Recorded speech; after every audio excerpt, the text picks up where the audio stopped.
Good wishes, dear students. The concept you will be learning in today's class is second type of chemical properties of alcohol, that is elimination reactions of alcohol. Here again you have learnt in detail about elimination mechanism in your standard 11. Here we are just utilizing those principles and finding out its relevant in terms of chemical properties of alcohol.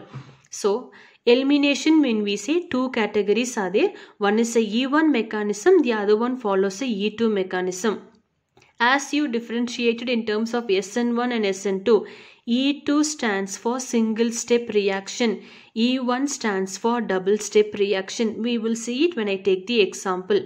Now what are the dehydrating agents can be utilized here? Sulfuric acid or phosphoric acid or anhydrous zinc chloride or alumina, that is Al2O3. Out of this, any one of the compound can be used as a dehydrating agent.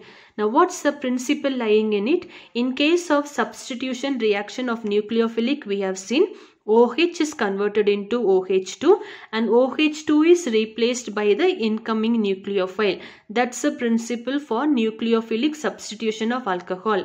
In case of elimination reaction, all you need to remember here is hydrogen and a hydroxyl ion, that's an alcohol. Hydrogen and OH present in the adjacent carbon of alcohols are lost, resulting in the formation of an alkene. That's a carbon double bond here.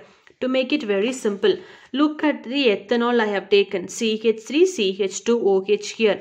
Now what's the principle? Hydrogen and OH is lost here. So one carbon has got a hydroxyl group, the other carbon. So hydroxyl group from the one carbon and hydrogen from the next carbon that is adjacent to it. Am I making my points clear, ma?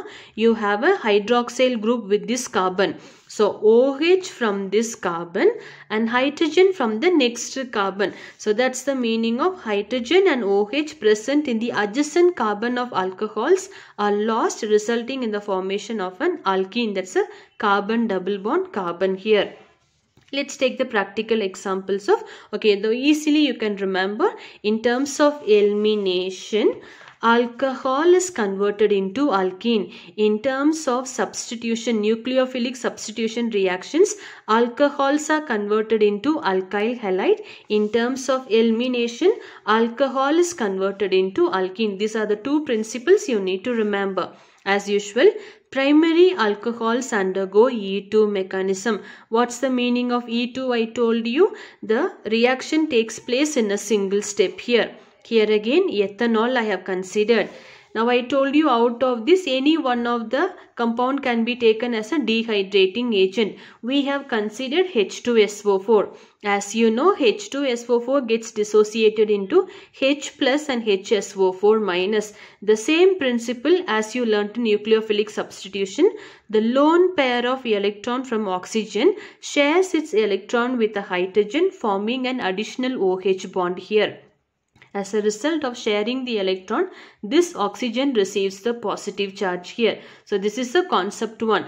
Now when we say E2, I told you removing and coming in will be in the same time. I mean a single step reaction it is.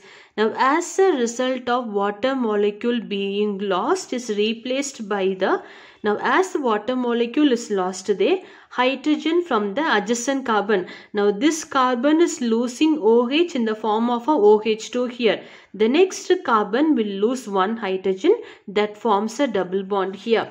Hence we get CH2. This bond moves in there, double bond CH2, and water molecule is lost there. So that's what I have given you. In elimination method, alcohol is converted into alkene. So alcohol first gets converted into OH2 water molecule.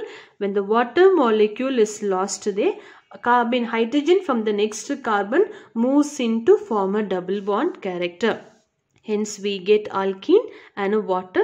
So this is the principle of dehydration. Now if you want to see in case of tertiary alcohols undergo E1 mechanism. So primary alcohols, meaning only one alkyl group, undergo E2 mechanism. E2 mechanism is leaving and a coming in takes place in a simultaneously. That's a single step reaction. In case of E1, it's a double step reaction, but the same principle here. Tertiary alcohols, when we say 3 alkyl groups are there. Here again oxygen has got a lone pair of electron. I am treating it with a H2SO4 which gets dissociated into H plus and HSO4 minus. Lone pair of electron is shared with a H plus, forming an additional OH bond. Due to the sharing of electron, oxygen which is negatively charged becomes a positively charged there.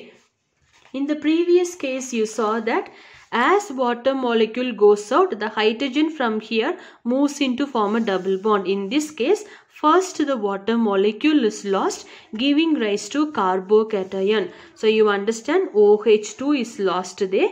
As a result of losing of electron, this carbon attains the positive charge.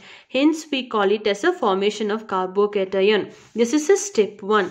In step 2 what happens? This carbocation further loses one hydrogen. Now this, since CH3 3 alkyl groups are there, we can write it C, CH3, CH3.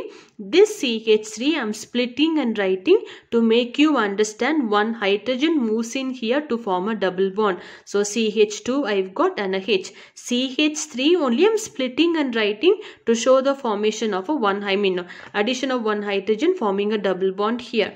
So it loses one hydrogen, that bond moves in here. So we get a CH3, CH3, single bond becomes a double bond CH2. If we count for the number of bonds here, 2 hydrogens here and 2 balanced one. 1, 2, 3, 4 is a balanced one. The name of the product is 2-methyl-propanone. 3 carbons are there. So first carbon has got a double bond and the second carbon has got the substitution of methyl. So we got a 2-methyl-propene. So all you need to remember is nucleophilic substitution converts alcohol into alkyl halide. Elimination mechanisms converts alcohol into alkene. Thank you.